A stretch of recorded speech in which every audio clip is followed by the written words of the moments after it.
Halo sahabat Kismi, kali ini saya akan menceritakan alur cerita film yang berjudul Squid Game. Film ini mengisahkan beberapa orang yang terlilit hutang. Mereka berpartisipasi dalam permainan hidup yang misterius.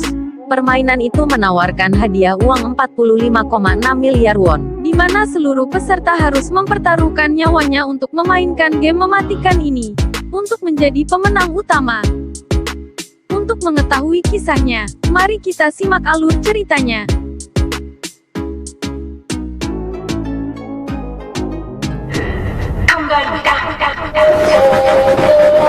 Di scene awal film terlihat sekelompok anak-anak sedang bermain. Itu adalah permainan cumi-cumi, di mana penyerang harus menggambar cumi-cumi, dan penjaga harus menjaganya. Di tempat lain, diperlihatkan seorang pria yang sedang bicara dengan ibunya. Pria ini bernama Kyun. Setelah bercerai dengan istrinya, Kyun tinggal dengan ibunya. Dia layaknya anak kecil yang selalu minta uang ke ibunya. Setelah ibunya pergi, Kyun mengambil kartu ATM milik ibunya. Kyun berusaha mengambil uang dengan kartu ATM itu. Namun kata sandi sudah diubah oleh ibunya. Di saat kesempatan terakhir, Kyun memasukkan tanggal lahir anaknya. Dan benar saja, Kyun berhasil mendapatkan uang dari ATM ibunya. Kemudian scene beralih, diperlihatkan beberapa orang bermain judi taruhan balap kuda. Ternyata Kyun punya kebiasaan berjudi dengan temannya. Namun Kyun sempat kalah dan membeli lotre lagi, untuk menebak taruhannya yang kedua. Dan benar saja di tebakan kedua dia benar. Dia pun sangat bahagia, karena hari itu hari ulang tahun anaknya juga. Kemudian Kyun mengambil uang kemenangannya, lalu mengabarkan ke anaknya, kalau hari ini akan ada hadiah yang spesial untuknya. Namun tiba-tiba ada seseorang yang mengejarnya. Kyun pun berusaha menghindar dari kejaran tersebut, namun ia menabrak seorang wanita. Ternyata Kyun ini mempunyai hutang yang besar, ia akan membayar sebagian dari hutangnya. Namun pas Kyun mau mengambil uang di kantong, uang itu tidak ada. Ternyata diambil sama wanita yang menabrak dia tadi. Bos yang menagih utang pun memberi penawaran, di mana jika bulan depan Kyun belum bisa bayar hutang maka organ tubuhnya akan diambil. Dengan keadaan terdesak Kyun pun menandatangani perjanjian tersebut. Dengan sisa uang seadanya, ia pun memainkan permainan untuk memberikan hadiah untuk anaknya, namun usahanya selalu gagal. Sehingga ada seorang bocah yang menawarkan bantuan. Dan akhirnya Kyun pun mendapatkan hadiah yang diinginkannya. Malam itu Kyun bertemu anaknya untuk makan malam. Meski merasa sedih, Kyun berusaha menghibur agar anaknya tetap bahagia. Kyun pun memberikan kado yang dia dapat tadi, isinya pistol korek api. Ternyata itu tidak sesuai yang diharapkan anaknya. Tak ingin bersedih, Kyun pun berjanji di ulang tahun yang akan datang dia akan memberikan kado yang istimewa. Namun anaknya seperti ada sesuatu yang disembunyikan dari raut mukanya. Keesokan harinya, Kyun mau ke tempat perjudian, ia ketinggalan kereta. Waktu menunggu kereta berikutnya, ada pria menghampirinya dan menawarkan permainan. Jika Kyun menang akan diberi 100.000 won. Kyun pun menyetujuinya. Permainan dimulai, namun Kyun kalah dan pria itu meminta 100.000 won. Namun karena Kyun tidak punya uang untuk membayar, pria itu menamparkan. Permainan pun terus berlanjut dan Kyun terus mengalami kekalahan-kekalahan. Dan pada waktu Kyun mengalami kemenangan untuk pertama kali, ia terbawa emosi. Kyun akan menamparkan pria itu. Namun Kyun lupa bahwa jika Kyun menang imbalannya 100.000 won. Pria itu memberi 100.000 won dan identitasnya. Siapa tahu Kyun ingin mengikuti permainannya lagi. Kyun yang sangat bahagia langsung membeli ikan ke pasar untuk makan malam bersama ibunya. Di perjalanan pulang, ia memberi sepotong ikan kepada kucing di jalan yang sedang kelaparan. Sesampainya di rumah, ia memberikan setengah uangnya untuk ibunya. Namun pada saat itu ibunya sudah menduga, pasti uang hasil judi. Ibunya juga menjelaskan bahwa anaknya Kyun akan pergi ke Amerika bersama mantan istrinya. Ibu Kyun memohon agar anaknya diasuh oleh Kyun. Karena dialah harta terpenting dalam hidupnya. Saat ingin tidur, Kyun melihat gambar anaknya di HP. Ia sangat menyayangi anaknya, dan dia teringat tanda pengenal yang diberikan seseorang tadi pagi. Demi mendapatkan hak asuh anaknya, Kyun menyetujui mengikuti suatu permainan. Malam itu Kyun dijemput dengan sebuah mobil, dan orang-orang yang menjemputnya berpenampilan sangat aneh. Dengan menggunakan masker gas, Kyun dengan rasa curiganya masuk ke dalam mobil itu, dan benar saja keluarlah obat bius dari mobil tersebut. Saat terbangun dari tidurnya, ia terkejut dengan penampilannya yang berpakaian layaknya napi yang dipenjara. Di sana banyak juga orang-orang yang berpenampilan sepertinya. Setelah itu Kyun pun beranjak pergi dari tempat tidur. Setelah mengamati keadaan sekitar, dia pun melihat kakek tua yang sedang menghitung jumlah orang yang ada di sana. Namun tiba-tiba ada dua orang yang sedang berkelahi. Kyun pun mengenali orang tersebut. Dialah orang yang mengambil uangnya di scene awal film tadi. Namun kemudian beberapa orang bertopeng datang menjelaskan bahwa mereka akan mengikuti permainan dengan jumlah hadiah 4,6 miliar won. Hal itu tidak dipercayai oleh semua orang. Namun orang tersebut memberikan data-data pemain yang ada di sana. Dalam permainan mereka harus menandatangani kontrak. Dan jika sudah berpartisipasi maka tidak boleh mengundurkan diri. Mereka pun satu persatu mulai menandatangani kontrak tersebut. Mereka juga dideteksi satu persatu dengan wajah mereka. Kini mereka memasuki tempat yang begitu indah. Tanpa disadari, tempat tersebut adalah awal mimpi buruk bagi mereka.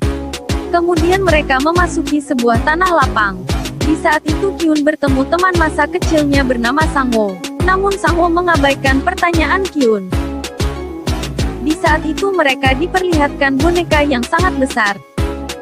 Di mana isi dari permainan tersebut yaitu, boneka tersebut menghitung. Mereka harus berlari ke garis depan dalam waktu 5 menit. Mereka juga harus diam ketika boneka itu berbalik. Jika boneka itu berbalik mereka masih bergerak akan tewas ditembak. Salah satu anak muda di sana meremehkan. Kini permainan telah dimulai. Saat boneka itu berhitung, mereka berlahan berlari. Namun anak muda tadi bergerak yang mengakibatkan dia tereliminasi. Di saat itu juga suara tembakan terdengar. Mereka yang kebingungan tetap melanjutkan permainan. Salah satu temannya mencoba melihat dan benar saja, darah itu dari pemuda yang sempat meremehkan permainan boneka besar. Sehingga dia berlari dan ikut tertembak dari boneka tersebut. Dan di saat itu juga, mereka mulai panik. Semua berusaha ke pintu awal mereka masuk. Akan tetapi tembakan demi tembakan melayang ke tubuh mereka masing-masing. Mayat-mayat pun mulai bergelimpangan. Kini mereka sadar kalau permainan tersebut bukanlah permainan biasa. Di sisi lain, seorang kakek tua mengikuti jalannya permainan. Dan dari itu peserta yang tersisa berlahan berjalan. Namun masih ada yang tertembak. Kini waktu mereka tinggal 1 menit. Di sisi lain, terlihat seseorang melihat mereka dari sebuah ruangan. Bisa disimpulkan dia dalang di balik permainan tersebut. Permainan pun terus berlanjut, dan beberapa orang tertembak satu persatu. Di saat waktu tinggal beberapa detik lagi, Kyun malah terpeleset oleh mayat temannya yang sudah tewas. Beruntungnya Kyun diselamatkan oleh orang-orang yang ada di dekatnya. Kini Kyun berlari sekuat tenaga, karena waktu tinggal 3 detik lagi. Dan akhirnya dia bisa mencapai garis terdepan sebelum waktu berakhir.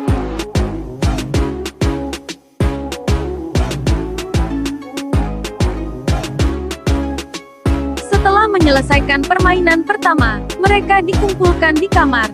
Dari 456 peserta tersisa 201 peserta saja. Mereka yang tersisa sangat ketakutan karena apa yang terjadi di permainan sebelumnya. Akhirnya mereka sepakat untuk menyudahi permainan itu dengan voting. Sebelum dilakukan voting, panitia mengingatkan kepada mereka bahwa sekarang hadiah yang terkumpul sudah lebih dari 25 miliar won. Hal itu diakumulasikan dengan jumlah peserta yang telah gugur. Hal itu membuat mereka goyah. Namun dengan selisih 1 suara saja mereka sepakat menyudahi permainan itu. Setelah kesepakatan itu, para peserta dipulangkan ke daerah masing-masing. Keesokan harinya, Kyun ke kantor polisi untuk melaporkan sindikat permainan yang kejam itu. Ia pun menceritakan kejadiannya sejak awal mereka dibawa sampai dipulangkan. Polisi yang mendengar ceritanya hanya bisa tertawa. Kemudian Kyun memberikan tiket dari permainan yang dia dapat dari pria misterius. Polisi menghubungi nomor yang tertera. Namun waktu ditelepon yang mengangkat hanyalah wanita biasa. Hal itu membuat polisi marah dan mengusirnya. Tak lama kemudian seorang polisi bernama Jung Hae baru tiba di kantor polisi tersebut. Entah apa alasannya dia tertarik dengan tiket permainan yang dibawa Kyun. Bahkan dia minta identitas Kyun. Jung Hae sepertinya mengetahui kejanggalan permainan tersebut. Ternyata ia punya tiket yang sama persis yang dimiliki Kyun. Tiket itu milik kakaknya yang sudah lama hilang. Di tempat lain terlihat Kyun yang pulang ke rumah bingung mencari ibunya. Ternyata ibu Kyun dirawat di rumah sakit karena menderita diabetes akut. Bahkan dokter menyarankan segera operasi. Namun sang ibu memilih untuk pulang karena tak sanggup membayar pengobatan di rumah sakit. Hal itu membuat Kyun sedih dan kecewa pada dirinya sendiri. Bahkan ia nekat meminjam uang ke mantan istrinya. Namun yang dia dapat hinaan dari suami baru mantan istrinya tersebut. Dan Kyun juga dilarang bertemu dengan anak kandungnya sendiri. Hal itu membuat Kyun marah dan menghajar pria tersebut. Kini Kyun sadar, apa yang dikatakan panitia permainan itu memang benar. Dunia luar jauh lebih kejam dengan apa yang terjadi di dalam sana. Mereka akan tetap dikejar hutang dan mati di tangan rentenir. Sebuah kenyataan pahit dunia, yang membuat Kyun dan yang lain tertarik untuk masuk lagi ke area permainan. Pada malam harinya, mereka semua berkumpul dan dijemput seperti saat pertama ikut serta.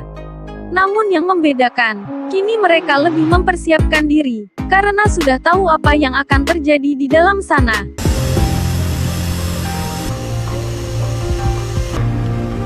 Dari arah lain, ternyata Jung Hae mengikuti mobil yang membawa peserta permainan.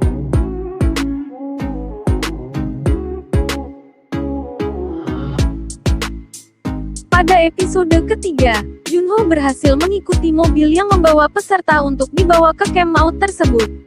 Dia berusaha masuk ke arena permainan agar bisa menemukan kakaknya yang hilang. Ia menghajar panitia dan mengambil kostumnya agar bisa menyamar tanpa diketahui oleh siapapun.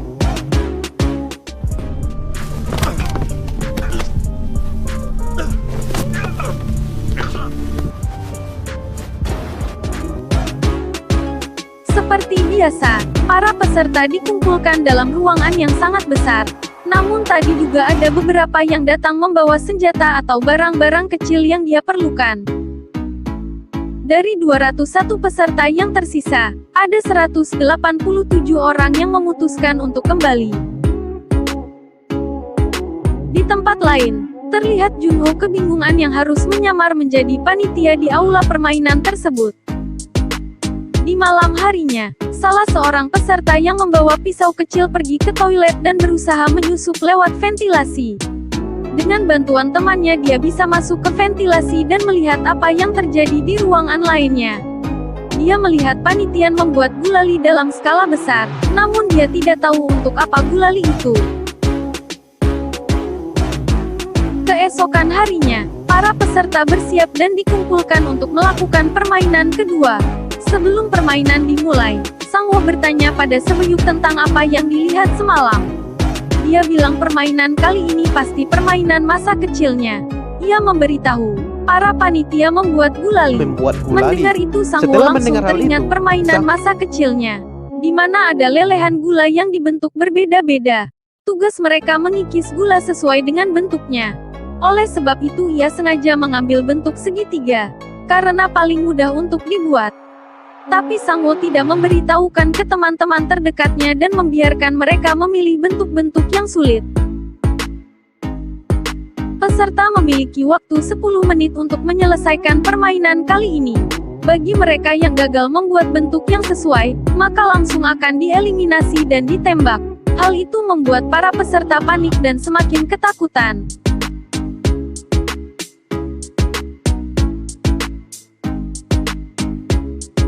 Mereka semua berusaha sekeras mungkin untuk mendapatkan pola yang diinginkan. Terlihat Meryong memanfaatkan korek apinya untuk memanaskan jarum, agar gulali itu bisa lebih mudah dilelehkan.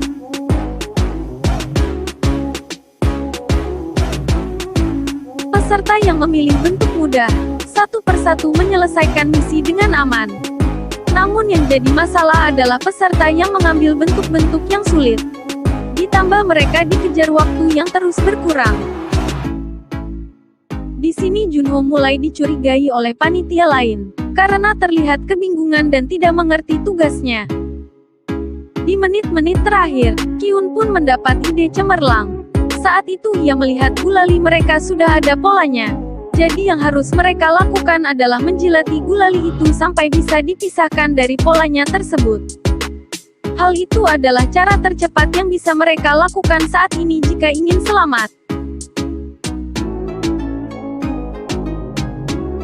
Para peserta yang melihat Kyun langsung mengikuti triknya itu. Pastinya hal itu sangat membantu mereka, sehingga beberapa peserta bisa selamat. Termasuk Kyun dan kakek Kilnam berhasil menyelesaikan misi itu.